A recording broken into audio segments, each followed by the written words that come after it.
There we go. We have one more student signing in. So for those student parents who are new at our student organization, we welcome all students, mom and dad, to participate in our student who are parents student organization. I'm the advisor, Joy Betts, as well as I'm also the academic success coach at the Office of Community and Learning at TCC. So you are welcome to participate. Welcome to this session of SWAP speaker event. So all parents are welcome. We're supporting students who are parents through mentoring, coaching, and resources. Here I have a guest, Doug Allen, who's my co-worker. So he's here to show support. Thank you. We may have some more other coaches coming to this event.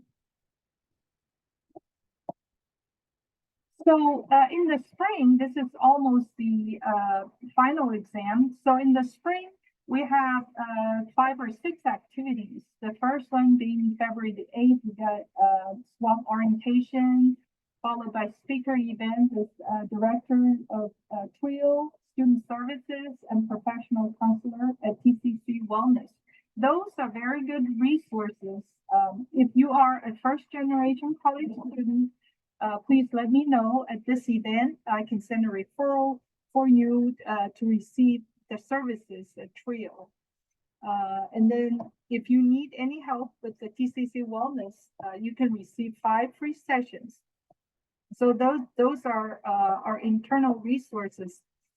So we also had a great speaker presentation on house buying, on how to become financially independent.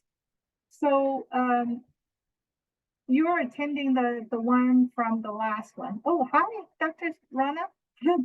That's welcome, Dr. Rana. Yeah, she will start at 4 o'clock. So would you like to start before me? We're flexible. Anyway, I'm just going over our resources. So our last event will be a field trip to Incredible Pizza. Let's see, is Veronica here? Okay, so we have received a special SGA funding this semester to have a field trip on Saturday at noontime on Saturday, April the 20th to Incredible Pizza. You can bring your kid to this event. It's all included in the special grant. And let's see. So this was the one that we held on March the 15th. This was also talking about financial success, home ownership, and budgeting. Okay, so we have a website. If you type in TCC SWAP student who are parents, you see all the past, most of the past event recordings posted there on our website. As a success coach, I work with students. Here are some success stories that we have. A student that's been coached and joined our SWAP, have mentored on leadership experiences, and they excel. So Rebecca is one of my students. So what we do as a success coach, Doug, feel free to join to introduce our service. So we offer learning strategies, time management, budgeting your time, and working through testing preparation, all of those. And then here are a few more students, their story. So we kind of help you with 8 aspects of your school life when you're here, such as balancing your school and life, using resources, social support, and technology resources, all of those that you may be needing. So if you have not done this last season intake, please make an appointment with me. I'll send it to you. If you're interested, receive these. Those are last provided by TCC. paid service to help guide us to work together on your weakness and strength in learning. So you can go coaching with that once you fill it out. So some resources we have mentioned is the trio. We have fuel pantry at TCC. We have this semester, the SWAP has donated diapers to the TCC fuel pantry. So feel free if you need anything, you just need your TCC ID to go there. They also have some clothing closet there that's ready for your interview.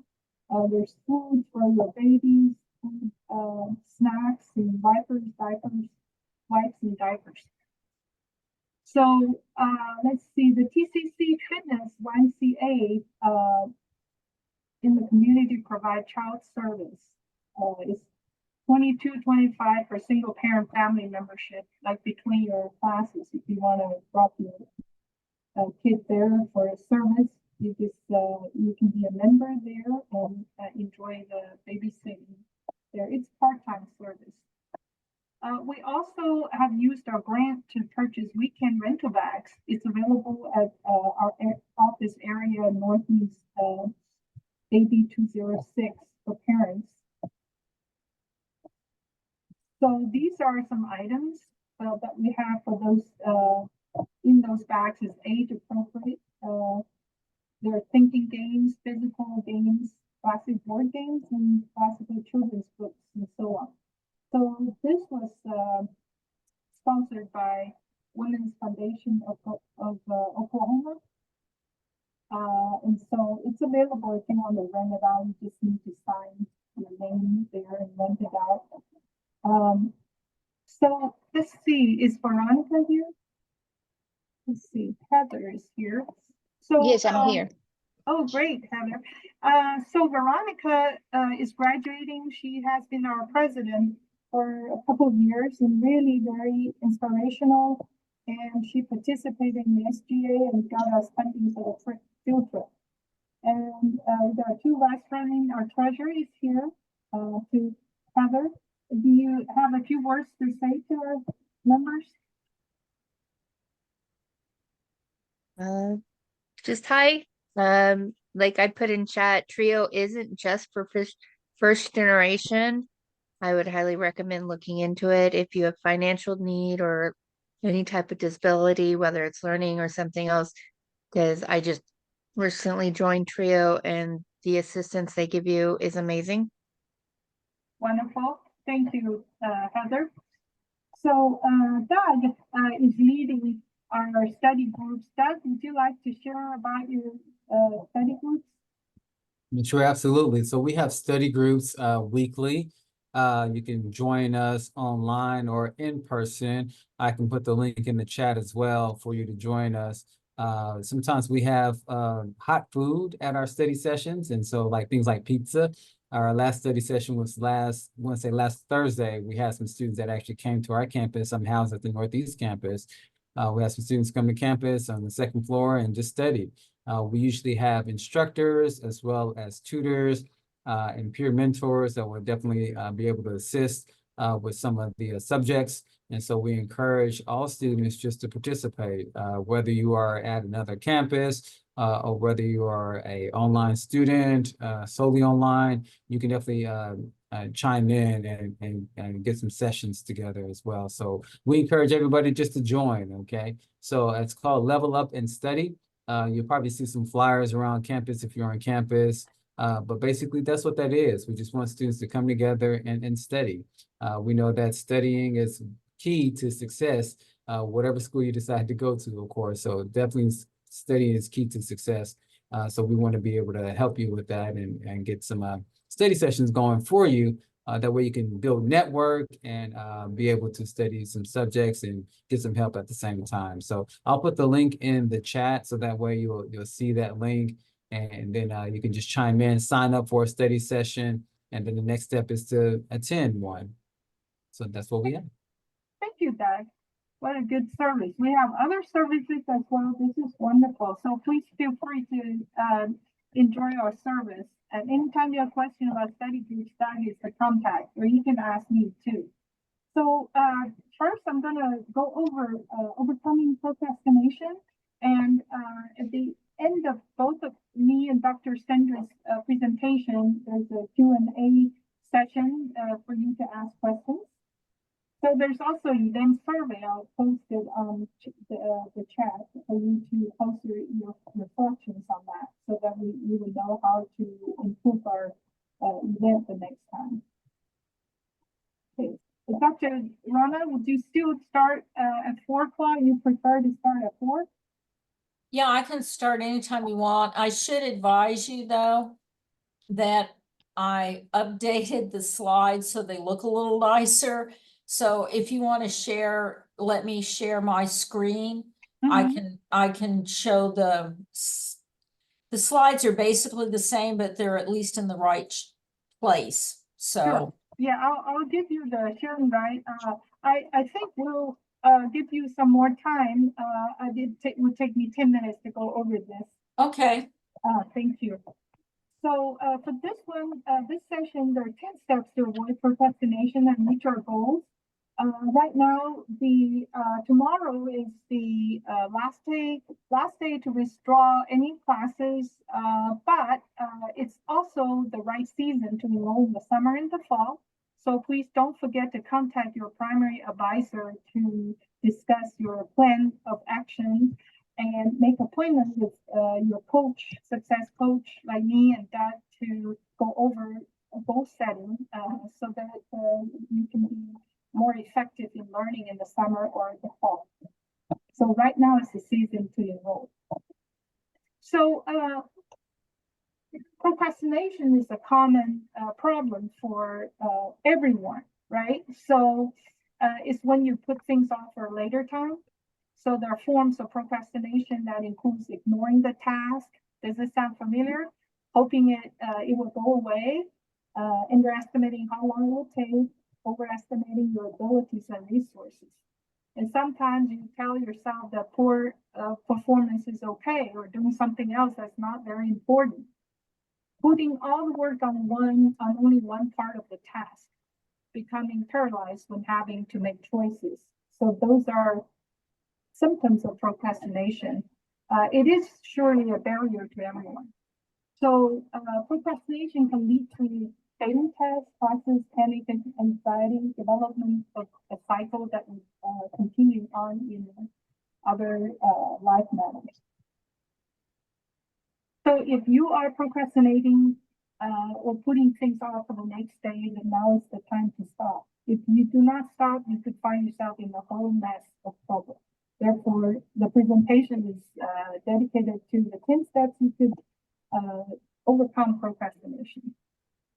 Step 1, recognize you have a problem. So that's the first step, right? You fill your to-do list with unimportant tasks. You decide to do something else that you consider fun instead of working on the task, like Facebook, social media, texting. You keep putting important tasks the next day and next. It's easier to say yes to anything that takes you away from your work. Step 2 is figure out why you are procrastinating. You're procrastinating. So the way is to ask yourself why you're procrastinating. Is it because it is boring and unpleasant? Is it because it's too difficult? Or you're disorganized or you're overwhelmed by the task?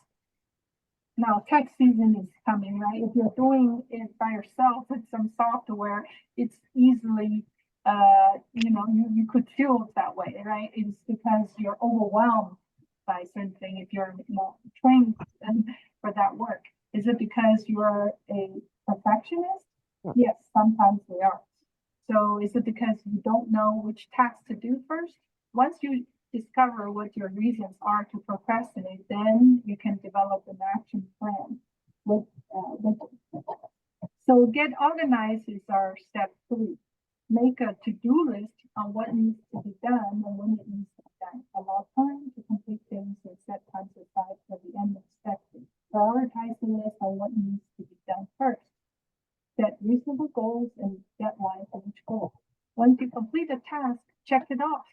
You will feel great and accomplished that. So make sure to develop a reward system, whether it will allow you to do something you enjoy, such as take a walk outside or, like play a game for 5 minutes, something that you feel you're rewarded by accomplish the task is important. So in step 4, identify your fraud. There's an old saying that says, if the first thing you do when you wake up each morning is eat a live frog, nothing worse can happen for the rest of the day. Brian Tracy says that your frog should be the most difficult task on your to-do list and the one you're most likely to procrastinate on. If you eat the frog first, it will give you energy to finish other tasks. Step 5, break tasks into smaller parts. If a task seems too much or too overwhelming, break it into smaller, manageable tasks. Tasks can be broken into minutes, hours, or days. By completing these small tasks, you get a feeling that you are achieving things which will,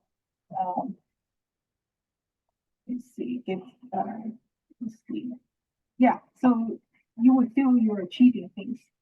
Number 6, eliminate distractions. You may be putting things off because you're easily distracted by your cell phone, Facebook, friends, and so on. To get things done and stay focused. Get rid of the distractions around you. If necessary, turn them off. Do not expect perfection is number 7. Because a lot of us are perfectionists, right? We want to do things to the best we can. But perfectionism is one of the biggest reasons for procrastination. Do not wait for the perfect time to start because it will just prolong procrastination. Also, do not expect perfection. No one is perfect. It is better to try and have something done than wait for it. Step 8, get a support team. So we're here, the coaches are here as a support team. We have peer mentors, we do study groups, and we do one-on-ones. So make sure to let us know if you need any help. So tell your friends and parents to check up on you or to remind you of your priorities and deadlines. Tell them to hold you accountable for your goals. Step 9, get started. Going from doing nothing to doing something is often the hardest part. Therefore, get a grip and just do it. Dive in and take action. It takes about 15 minutes after starting to become engaged. Once you have reached this level of engagement, you will see that it will be hard to stop. Number 10, reward yourself. Yeah, this is the one we're talking about. After reaching any goals or deadlines, reward yourself with a break, a movie, or some kind of thing as you continue to reach your. These little incentives will give you more energy to keep on going. So as a result, if you follow all these steps, you'll accomplish more and be successful in any task you take on. So as you can see here, actually you'll be more relaxed. So we do have a video. Let's see how to stop procrastinating, how to stop that. Okay, let's try and play one real quick.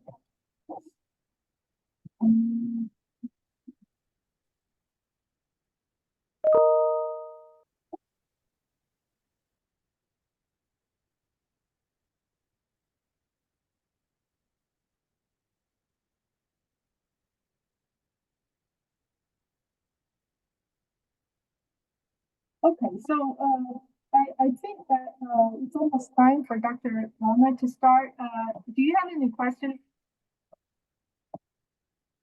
Oh, hi, Tisha. This is my other colleague, Miss Tisha Ziegler. All right, so Tisha, I just finished the PowerPoint, so please feel free to say something before Sandra talks.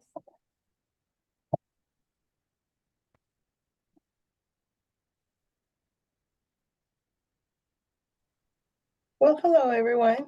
That's funny that the PowerPoint was over procrastination, and today I procrastinated on getting some lunch, so that's why I'm late, trying to put other things together. But yes, procrastination is bad. And a lot of times when we're using, when we're procrastinating, that speaks to our time management. It's so funny for me to talk about that, considering me coming in late, but it's true. So thank you for the invitation, Joy, and I'm just here to learn and pick up whatever's been said Thank by you our for guest joining. speaker and yourself. Thank you. Yes, and CJ is over nursing, Ally Health, and a lot of different schools. So yeah, we're here. Three of us are here as a team, and we have other coaches here in that area. So feel free to reach out to us through email or through Starfish. Sandra, I'm ready for you. Just Okay. quick, Oh yeah, Veronica. Jay Cox has a question. He says, or she says, I'm sorry, I don't know what's the first name. I have my daughter, or I will have my daughter with me most nights fall semester. Is there childcare for middle school age children? That part we have to research. Right now, the YMCA part-time daycare is, I think, I've seen Thornton, for example, I've seen younger kids. So let me see. TCC currently do not have that, but I would research for that. And Veronica, what's the student's name? Yeah, I'll reach Jay out to Cox. Jessica, okay. Jessica, yeah, Jessica. Yeah, I'll do some research and email you, Jessica. So daycare is always a high priority for parents. I know how important it is. So thank you for that question. Any other questions?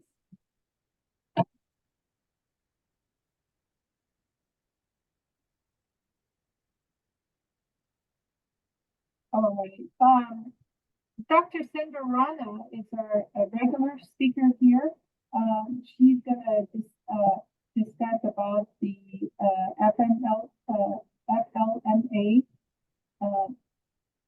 with the PowerPoint. Okay, can you share the screen so I can Yes. show the new and improved and prettier version?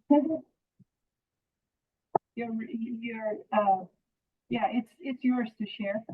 Okay, let me be sure.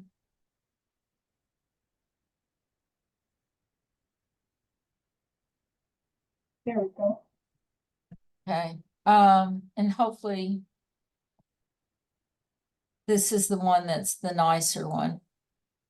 And the information is all the same. I just didn't have it all in the right box, within the lines. So while the information on the Family Medical Leave Act, it all came directly from the website, which is done by U.S. Department of Labor Wage and Hour Division. So everything came directly from that. It's just how I placed it in the boxes didn't always match up. So I want to point out one thing as we talk about family medical leave in general. If you need any information about rules and regulations in the workplace, safety, and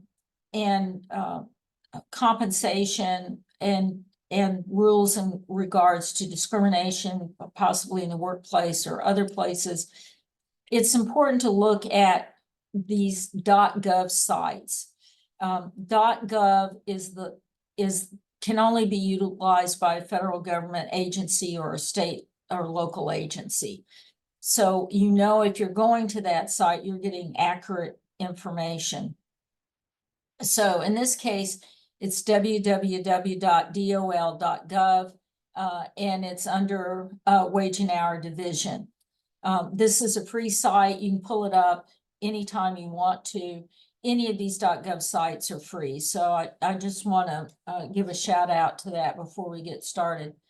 The Family Medical Leave Act, and we're talking about from the federal level, provides unpaid job protected leave. And this was first developed in the 1990s. This law first went into place. So it's been around for a long time. Employers don't always seem to understand the provisions of it. It's important to arm yourself with that information as well. And this leave can be taken all at one time, or it can be taken intermittently as medical conditions require. So who does this cover? It covers the employee who has a serious health condition, or it can be used to care for a parent, a spouse, or a child who has a serious health condition.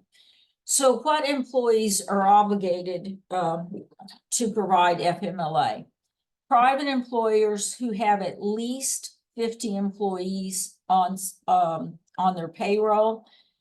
Some state and local governments have their own family medical leave policies. So if you're in Oklahoma and you're working, you need to check the state and local rules in Oklahoma as well, because they may require employers with less than 50 employees to provide FMLA. So you need to look at the state you're working at to be sure that the federal rules are the minimum, at least 50. But state and local governments can make it less than that if they want. Government agencies, schools, if you're working like for a public school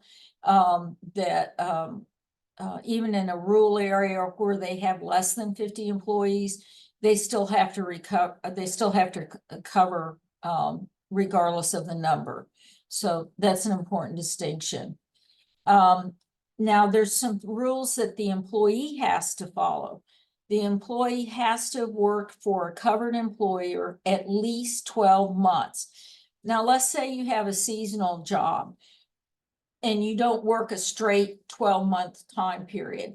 So you can work like a seasonal job as long as those 12 months add up to the time you work for them seasonally adds up to 12 months within a certain time period. So if you worked seasonally for 7 years and you still haven't come up with 12 months, then you're not going to be covered. So there is kind of a time restriction on it. What constitutes work in a 12-month period? It's at least 1,250 hours, a minimum of 1,250 hours before you're eligible to be covered under FMLA. And that comes out to about 24 hours per week in a 12-month period. Okay. So I know you're single parents working, and you know, I strongly encourage you to continue with that. What you do in your education now will enhance the quality of life for your family going forward in the future, and will provide a stronger economic base for you. So even that part-time job, if it's at least 24 hours a week over a 12-month period, that would enable you to have coverage.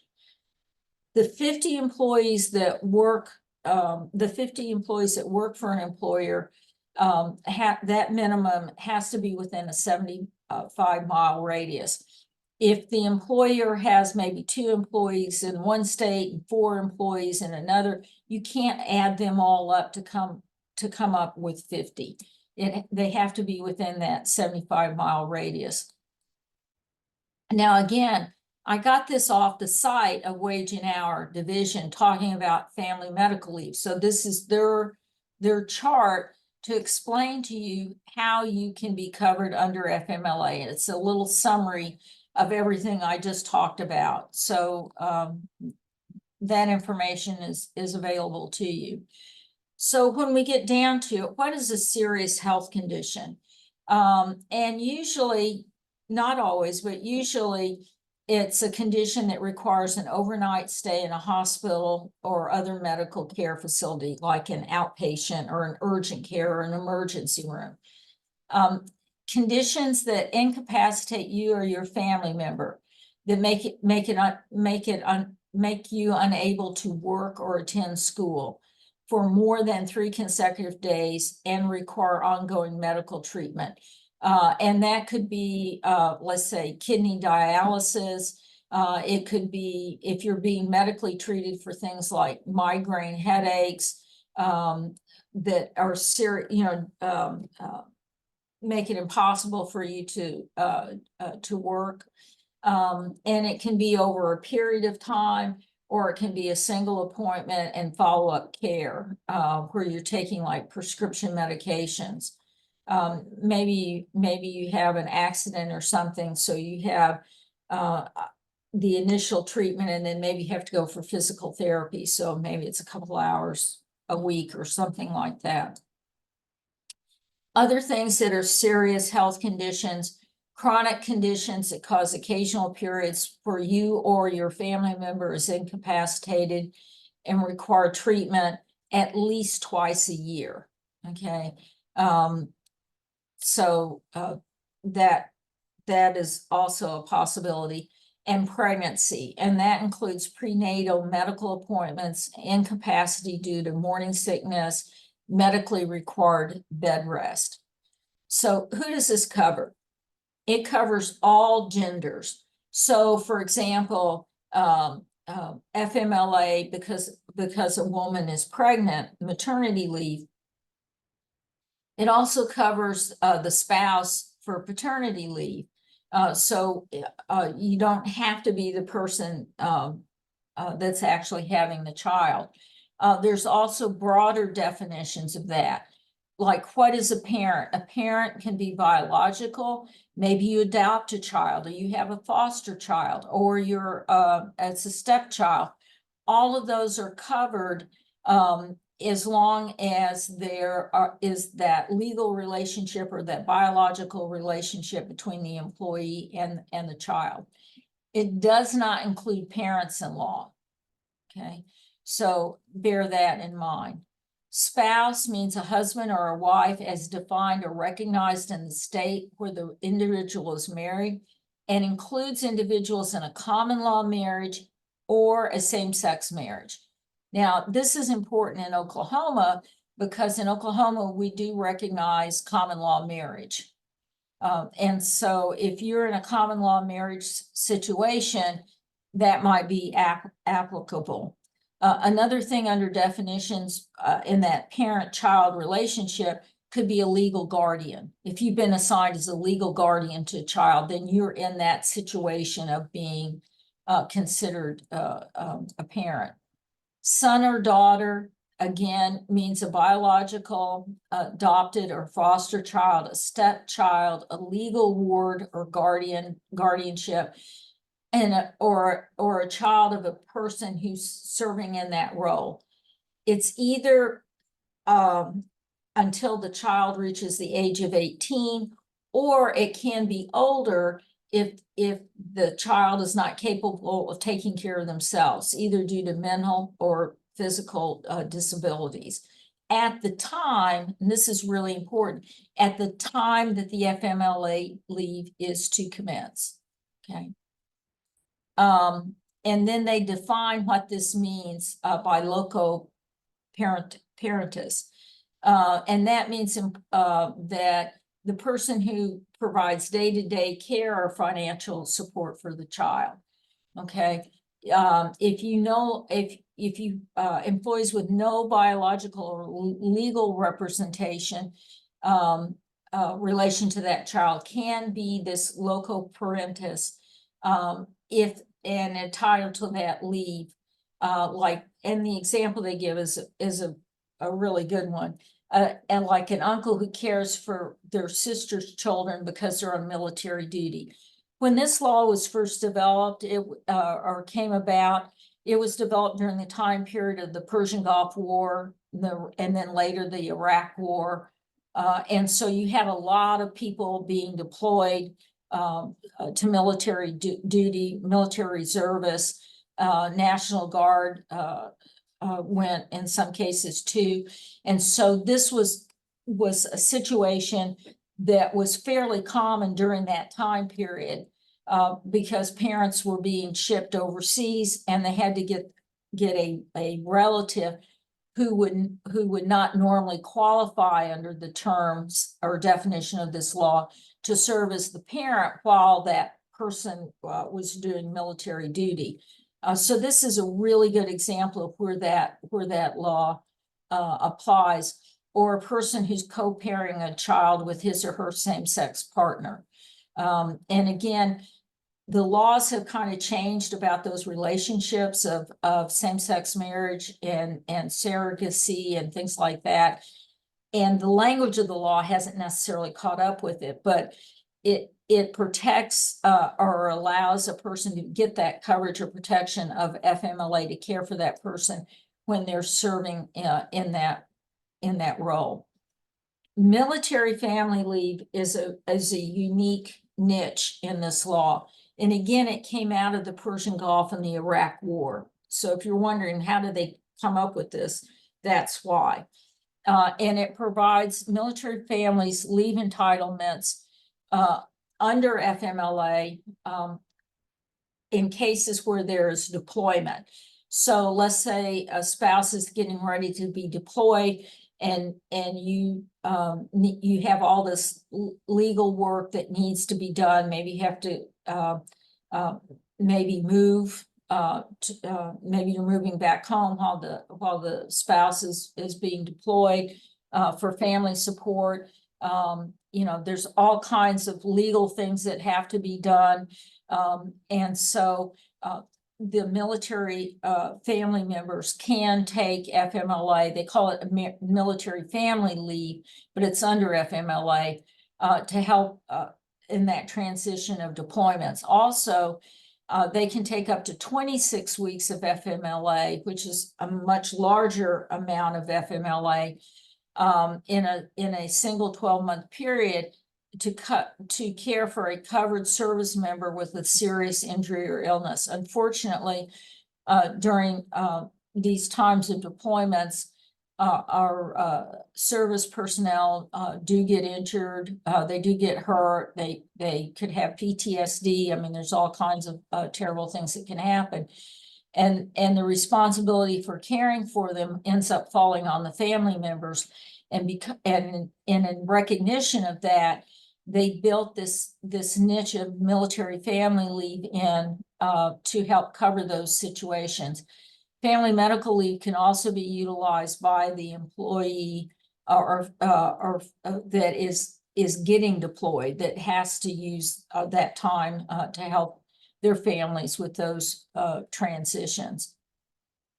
Okay, so what does FMLA do for you? Okay, first of all, it provides job protection. An employer must continue health insurance benefits that they're paying for.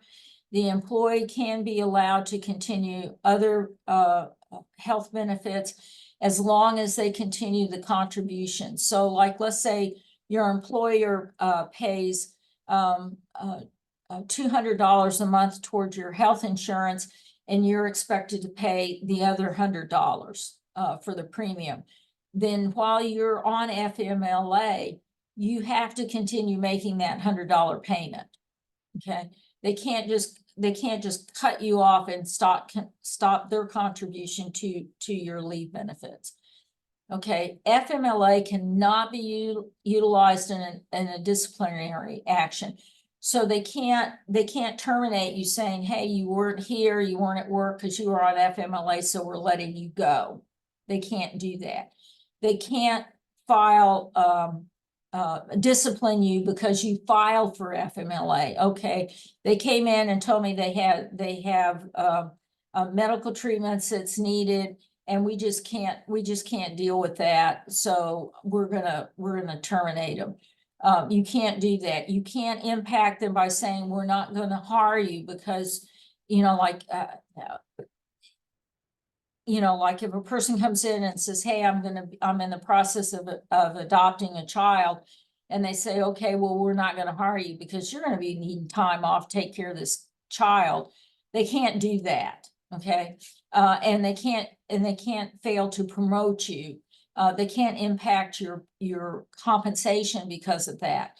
And if they do that, as an act of retaliation, there are all kinds of legal ramifications and penalties the Wage and Hour Division implement, if they do that to an employee. And we'll talk more about that, toward the end of this.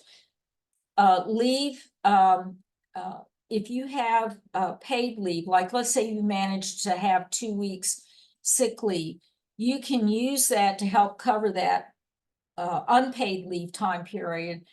If, and this is really important, a leave request form is submitted in advance of you taking the leave.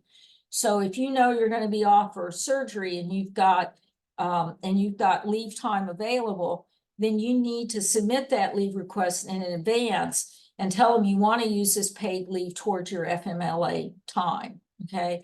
So let's say you have 2 weeks of sick leave, you're going to have a surgery. So you can request to have the 2 weeks of the 12 weeks paid. In other words, use your sick leave, and then the other 10 weeks would be unpaid. Okay. But you have to request it in advance. Now, to request sick leave, you should let the employer know as soon as possible, or at least 30 days in advance. Make them aware that you're going to need it. Now, obviously, if you're in a car wreck and you need time off, that's something you couldn't plan. So there are exceptions for that. But as soon as you possibly can, you need to let them know. You do everything that you normally would do, as far as notifying the employer, whatever call-in procedures that are required, you need to do that. And you also, if you're not able to do it, then have someone do that for you. I want to emphasize to you the importance of doing things in writing, whether it's a text message, an email, whatever way that you do that, so that there's a record or trail of what you asked for and when you asked for it. And emails, it shows when they open up, or a text message, you can see when they've read it. So if there's ever a question later about an employer saying, I didn't know, you didn't tell me, you weren't timely, you have a record to back up the fact that you did ask and when you asked. Okay. The employer must be provided enough information to determine if the leave is FMLA covered. You do not have to give them your medical records. Okay. You just need to give them enough information so they can make that determination as to whether or not it's a serious health condition. You do not have to tell them the diagnosis. Okay, that falls under another federal law called HIPAA, and you have a right to your privacy. Okay. Communication. It's important to continuously communicate with the employer. Again, a phone call's nice, but I would emphasize the importance of having some way of documenting that, whether, again, email, text message, something that documents it. If there's any change in your FMLA request, maybe you thought you're going to be out 2 weeks and it turned out you're going to be out 4, you need to notify the employer as soon as possible about that. And the employer has a right to require periodic updates of whether or not you're going to be, and whether or not you're going to be intending on returning to work. Now, that doesn't mean, again, turning over your medical chart. Okay. You can simply say the doctor has extended it, or I'm going to need 2 appointments a week instead of 3. You don't have to tell them why specifically you're needing that. Okay. Employer communication. Employers have a responsibility as well back to the employee. They must notify you if you're actually eligible for FMLA within 5 business days of your first leave request. So if you send in a leave request on Monday, they're going to have to let you know by Monday, 5 days, if they're going to approve it or not. If they don't, then they're in violation. The employer's in violation. If the employer says you're not covered, they have to give you at least one specific reason. for not giving it to you. An example of a reason would be that you've not worked for the employer for a total of 12 months. That would be a reason. Okay. It would not be a reason for an employer to say, we're not giving you FMLA because our workload's too heavy and we can't afford to have you gone. That's not a reason, okay? That's actually illegal, but that's a whole nother story. Employers have to include in the eligibility notice, yes, you are covered under FMLA, all the rights and responsibilities that they have to you under FMLA and that they expect for you to comply with. Now, it's really important that you figure this out in advance. Employers have, you say 12 months. Okay, well, what's 12 months? Is it January to December? That's a calendar year, okay? Or can they do 12 months based on a rolling calendar? And let me give you an example of what this means. If they do it by calendar year, then what that means is if let's say you took off in October, okay, middle of October, and your FMLA was approved, and you had 10 weeks of FMLA that you used in January, if they're using a calendar, you would potentially be eligible for another 12 weeks because the calendar started again. All right. If they're using a rolling calendar, then, and you took 10 weeks between October and December, then when January came up, you'd only have 2 weeks left because the calendar starts with when your leave started. Okay, so it's a big difference. A lot of employers go to the rolling calendar so that they don't end up having lots of FMLA stacked up by people taking time off toward the end of the year. Okay. So you need to know exactly how your employer is measuring that. And let's say you take 2 weeks of FMLA in 1 month and wait a month and you take another 2 weeks of FMLA, it all adds up. The question is it adding up on a 12-month calendar or is it adding up on a rolling calendar, which is when the first date started of you being out? And they have to tell you if they're going to require medical certification from a healthcare provider. And there's a whole list of things that are considered healthcare providers. It's not just medical doctors. It can be an OD. It can be a chiropractor. It could be a therapist. A licensed therapist. There are a lot of different definitions of what is a healthcare provider. Okay, in the employer notification, they have to tell you of your right to use paid leave if you've already accrued it. Okay, and the employer has to tell you if they're going to actually require you to use that paid leave. If you've got vacation time, are they going to require you to use that vacation time as a part of that 12-week maximum FMLA time? You have a right to maintain your health benefits. They have to tell you that. And they also just have to tell you the amount and the process for paying your premium if you have a contribution. And they also have to tell you have a right to return to your job. They have to notify you of that. Okay. They have to, when they notify you of all of this, they have to tell you how much of your paid leave is going to be designated as a part of the entitlement. If they determine the leave is not covered, they have to tell you why. And in the next two slides kind of show that process in an outline form. And again, if you go to that web link, you can see these. All of this is on that web link. So what's in a medical certification? You have to provide a medical certification within 15 calendar days of an employer requesting it. They have to ask for it. The employee has to pay that cost. They're responsible for that cost. And they're responsible to be sure that the employer actually gets the health certificate. So it's not enough to call your doctor's office and say, hey, I need this, and then forget about it. You have to be sure that the doctor actually gets that certificate to them, or you pick it up and take it to them. Failure to provide that requested medical certification, the employer can then deny you the right to that leave. It has to include contact information for the healthcare provider.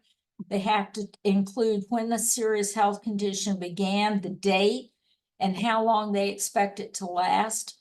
And certain minimal medical information needs to be included, like dates of hospitalization, dates for hospital visits, and if there are any referrals that they need to be aware of. So they'll have the names of those medical providers as well. The employee needs to be notified if the employee is unable to work or if it's a family member that they're taking care of. And they need to know, the employee has to tell them if it's continuous leave or if it's just periodic for updates or treatments. If they're going to need to take leave a little bit at a time, they have to show how often that's going to occur, and how frequently, and what length of time is going to be involved. If there's something missing, the employer must notify the employee in writing what additional information is needed, and the employee has to provide it within 7 calendar days. If the employer thinks that this is, like half-baked, it's not true, it's not real, they can request a second opinion, but the employer has to pay for that. Okay. And it explains that you need to keep them updated. If there's any major changes, the employee can require you to update the certificate. When returning to work, the employer is required to return that person to the same job or one that's almost identical. If they've exhausted all their FMLA and they're not able to return to work when they initially were saying they were going to, the employer's not required to return them to that position. If they can't return them to the exact same position, then the new position has to be of the same or substantially similar duties, responsibilities, and status. It has to include the same general level of skill, effort, responsibility, and authority. You have to give them you have to be given identical pay, including equivalent premium pay, overtime, and bonus opportunities. So you can't be negatively impacted because you took FMLA.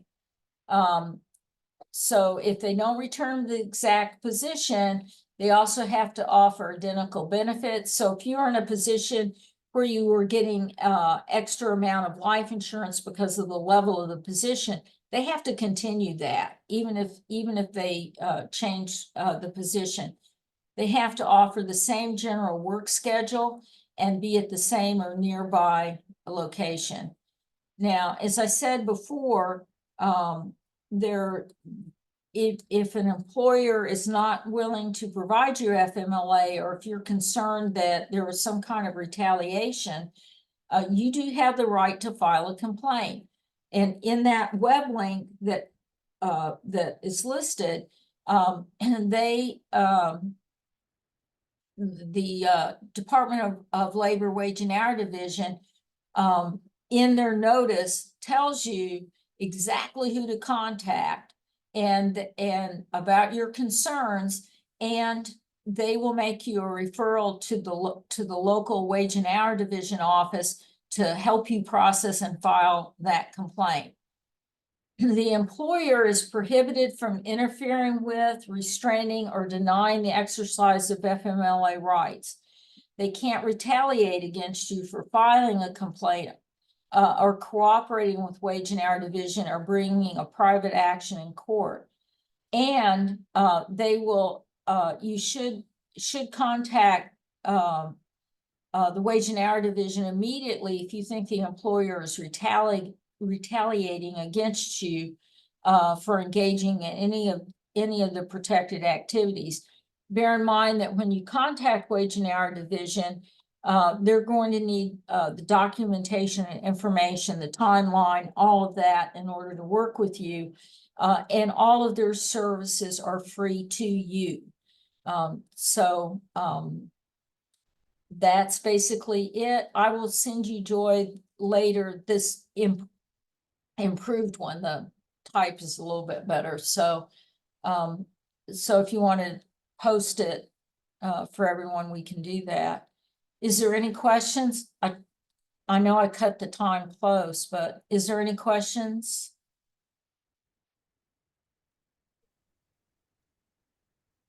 Thank you, Dr. Rana. Okay, Yes, it's wonderful, and it's going to be on Zoom recording. I'm going to share with everyone. So appreciate your speaking with us today, as always. And we got to invite Dr. Rana every semester. okay. Well, thank you very much, and good luck to everybody. I know we're getting ready for final exams in a couple of weeks. All right, wonderful. Have a great day. So Thank you. Bye-bye. bye. So Jessica, yeah, I sent you in the chat box the website that we have at the bottom of that page. It lists the several resources for your kids. So if you type in TCC swap, you see that one listed. So thank you, Atisha and Doug, for participating. And if you have any words to say to our members, please feel free to do that. Thank you for your support. We enjoy Thank you. having you. So coming back to the e-board, Veronica is our president. Would you like to make a word of invitation to our next event on April, the field trip? Yes, and I have to hop off too because I have to do an exam. But I am so happy to invite you to our final semester gathering. It's a great time for all of us, so I hope you can be there. It'll be on Saturday the 20th from noon to 2 p.m. I hope you can join us and you can bring your family, and we will be covering for you and for one child. We hope we can do more, but the funds are limited, so we are glad that we can fund for at least the student and one child. Okay, is there any question for that field trip for Veronica? Thank you, Veronica, for your leadership. If no other agenda or questions, we're gonna end here. And you all have a wonderful day. And I'm gonna follow up with the email to send you the recording as well as today's event survey. Have a nice day. Thank you, you too. You have a wonderful day. Thank you. You too. Bye.